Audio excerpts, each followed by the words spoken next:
And it's daybreak on Arise News, and it's that time when we do a press preview, a first look at what's on the front pages of the newspapers. And we start, as usual, with our sister publication, This Day newspaper. On its front page, it says Buhari finishing strong, seeks support for APC, and the president-elect Tinubu has some riders.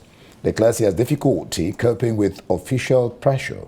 Charges security agencies not to relent in protecting citizens and the nation.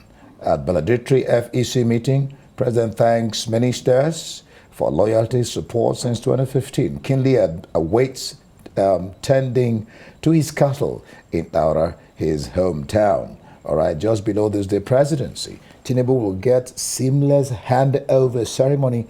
Aso Rock emptied already.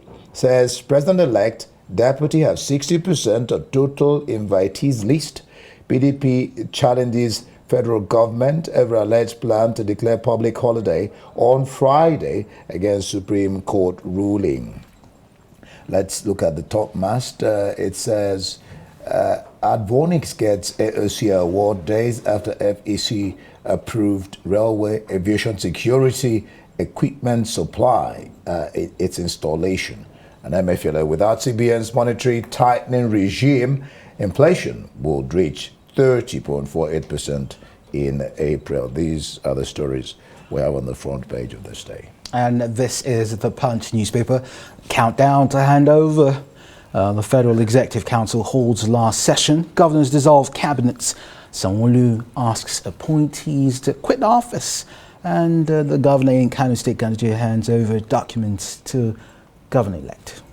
All right, let's look at The Guardian. It says MPC shuns bleeding economy, raises interest rate to 18.5%. Buhari retains cabinet till May 29, seeks Senate approval for judgment debts. And just below that, Bajabia Mila Wase clash as a good Chinyere. 62 others, okay, Abbas and Carlo partnership, that's speaker and speakership. Buhari's fragile pieces, an economic scorecard full of trauma. Over now to The Guardian newspaper. MPC shuns bleeding economy, raises interest rate to 18.5%, and this is coming amid rising inflation. Buhari retains cabinet till May the 29th, seeks Senate approval for judgment debts. Naira faces downside risks, slumps to 760 Naira to $1 at the black market. Speakership, Bacha Biamila Wase clash as Ugo Chinyere, 62 others, OK Abbas. All right, well, Ken was taking The Guardian that I just read. You just took that? Leadership. Yeah. All right, let's look at leadership. Life after Aso Rock. I will now have time for my cattle, says PMB, the president. Thanks, aides, hopes Daura won't be too far to visit. Now he's ex-president. He's talking about leaving office and people still recognizing him. All right, well, that's it on the leadership. Let's go to some other paper. Okay, the international papers. I've got the Financial Times, and this gilt yield soared near mini-budget levels as inflation data disappoints. And in the UK, Gove orders review into finances of Teesside project after cronyism claim. All right, let's look at the Mirror. Death of a rock icon. Simply the best. Tributes as Tina Turner dies, aged 83. And the Independent, rock and roll queen Tina Turner dies at 83. Tributes to one of music's most famous voices. And there's a battle for Boris Johnson's secret WhatsApps. All right, The Guardian. Clamor for PM to scrap Johnson's honors list. And there in that front page, we also have Tina Turner, 1939 to 2023. She paved the way for so many women in rock music. She was good at what she did. All right, do we bring in Emmanuel now? All right, Emmanuel, good morning. Glad to have you this morning. Let's begin with This Day. It says Buhari finishing strong, seeks support for APC, and the president-elect He says, declares he has difficulty coping with official pressure, charges security agencies not to relent in protecting the lives of Nigerians and, of course, the nation. And there's that story there about presidency. Tinubu will get seamless handover ceremony as the rock emptied already. Yes, it's it's the president in his closing moments, and it's winding down. So I mean, that's what you find presidents all over the world when it's few days to their leaving office. They say these sort of things. They talk about what they've done, and I think the paper this day gave him a very good review there by saying that he's finishing strong.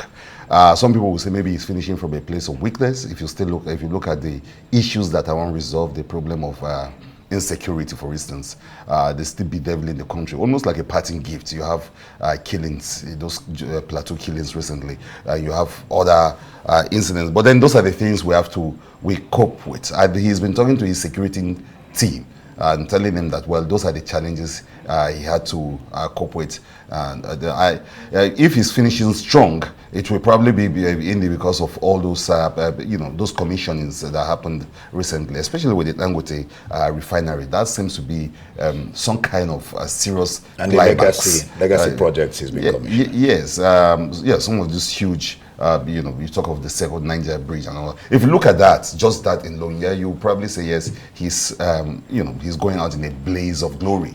But when you look at the regime itself, in totality, and you take into cognizance the promises that were made and those that were not kept, you say a lot of people will give him a very, very terrible, terrible mark. That he's not done very well, with people looking forward to he's just leaving. But Buhari is in our face up to now, talking to us. He spoke with his staff yesterday, the staff of the villa, and he's talking about what he's going to do after office. So always curious to know what presidents will do. Every president has got his own plan for retirement. His own has been very simple from the one. He's just going to tend his cattle. He's going to go back to the ranch.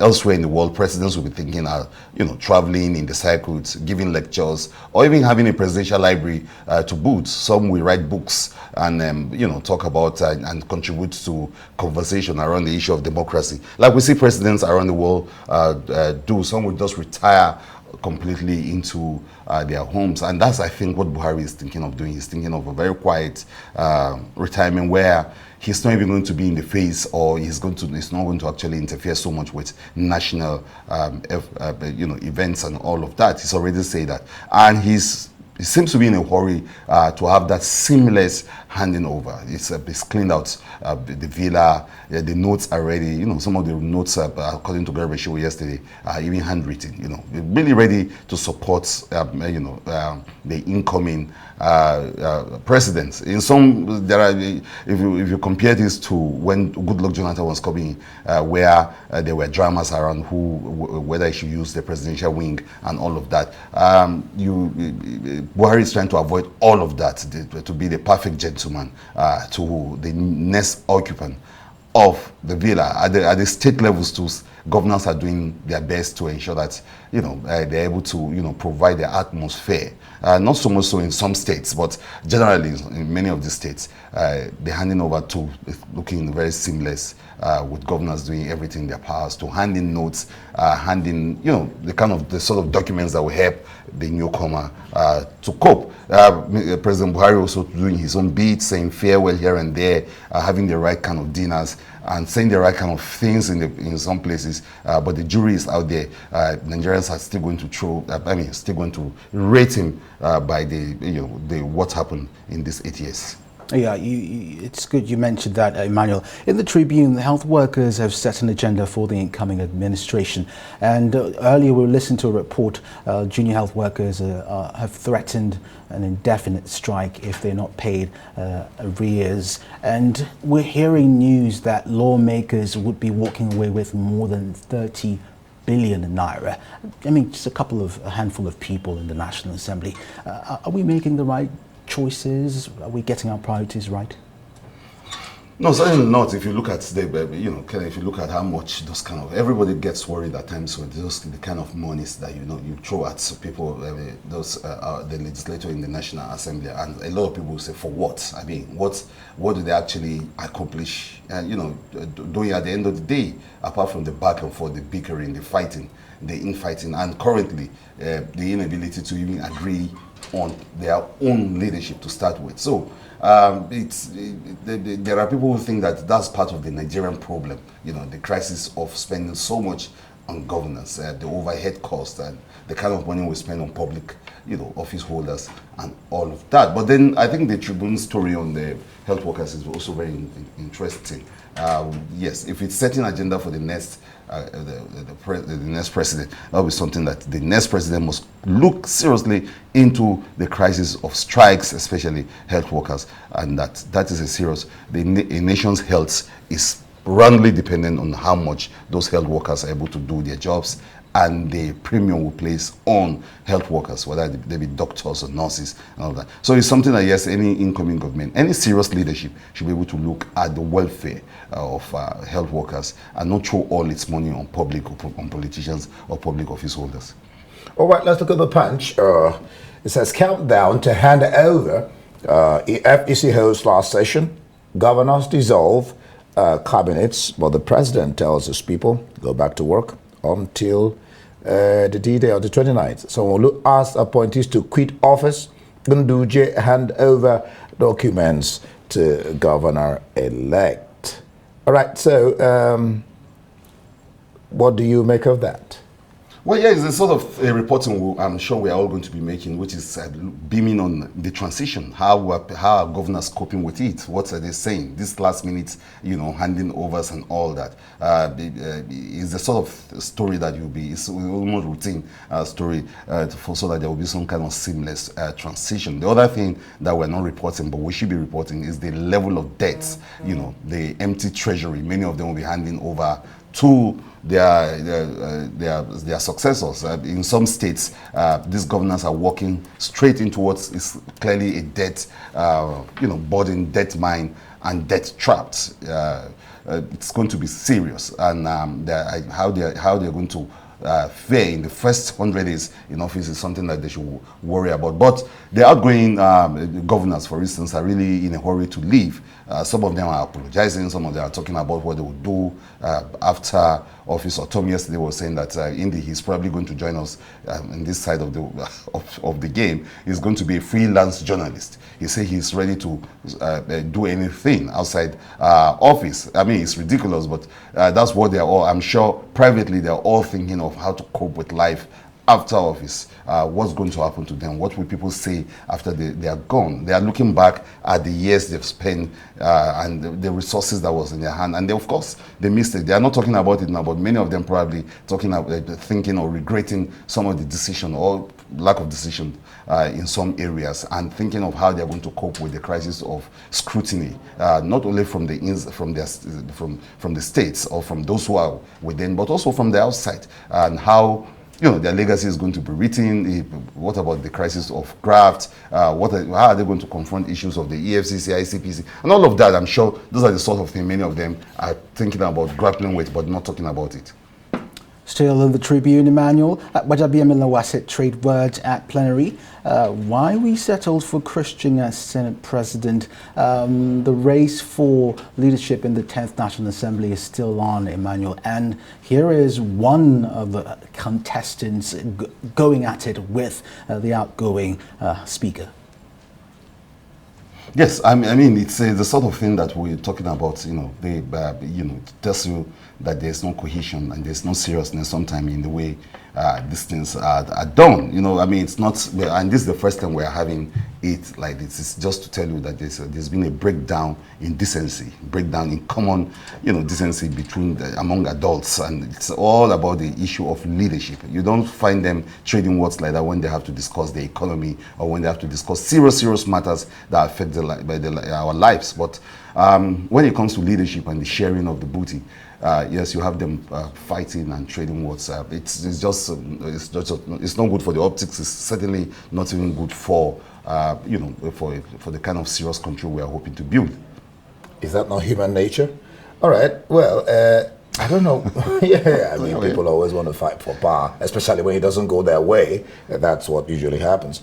Well, I'm torn between, okay, let me take the Tina Turner story, because I'm torn between Andrew Mitchell in leadership, Helen Grant, Richard Montgomery, make list of UK delegation for Tinubu's, the president-elect's inauguration, for the inauguration. But then you go to, you want to look at that story. Tinubu is getting global recognition. Yeah, then you go to... Sure, they're celebrating that. The America has declared, marshaled out their delegation. But then you go to Miro, death of a rock icon. Simply the best. Tributes as Tina Turner dies age 83. She's always dressed like that with her I don't know whether to say lovely laps, always showing. That's always her costume she got great legs. A lot of people talk about her. Yes, she showed them off, but the hair is actually, I think, for Tina Turner. That's the signature thing. Yeah. And her voice too, and then the legacy of her song. The fact that, at one point, pulling that kind of crowd that she did in Rio de Janeiro concerts. I mean, all of us love a piece of Tina Turner. I don't know your best Tina Turner song, but what love? Can you sing? Got to do? What's love got to do with it? I don't think you can sing. Just wait, let me sing this thing. What's love? There's no contest to sing. To save his life. You can't even sing to save your life. Love. Yes. Okay. Well, second-hand email. It's also the music, but it's also certainly the life that she's lived, isn't it? The fact that she actually bequeathed to many of us, to other younger. There won't be Beyonce today. There won't be any of these big names without Tina Turner. In the 70s, 80s, really taking charge of that stage and making the Black Power very. She cut across all races. She ended up in Europe, but of course studying in the US. And I think her influence, like someone was reviewing yesterday, that probably there's no continent in the world that Tina Turner is not known, where you have 10, 20 people and there are lovers of music there. They certainly would be belting out whether simply the best, which was on the cover of all the papers, or the one that Indie is singing so difficult, having difficulty singing, which is what's love got to do with it? A better voice than you. And then you can't forget her torrid time with Ike Turner, the husband she had to part of the tragedies you have to deal with, and then losing those children. But her children at a very tender age. Tragedies she dealt with, but of course the whole world mourning and paying tribute to an icon. Yeah. All right, we'll leave it there. Emmanuel Bello, thank you for the press preview. Let's hear your view on all the burning issues. Follow us on Twitter at Arise TV.